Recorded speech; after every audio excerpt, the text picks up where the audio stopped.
喺深圳一啲唔起眼嘅商場入邊都揾到啲好嘢食。今日就嚟呢度食鰻魚，又要等位，好多人，終於到啦。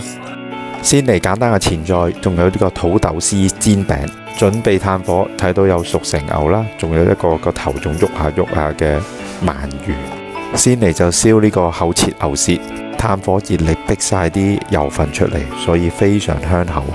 再嚟就係呢個燒鰻魚，鰻魚本身啲油份係好高嘅，咁所以啲炭嘅熱力真係可以逼到佢哋啲油份出嚟。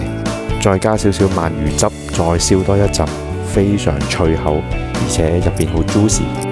另一個食法，鮑魚紫菜又係好好食嘅。之後就燒呢個熟成牛，將佢切到細嚿一啲。再試下呢個熟成牛先。最後埋尾食埋個甜品，非常開心滿足。呢餐飯成台都係嘢，食咗507蚊。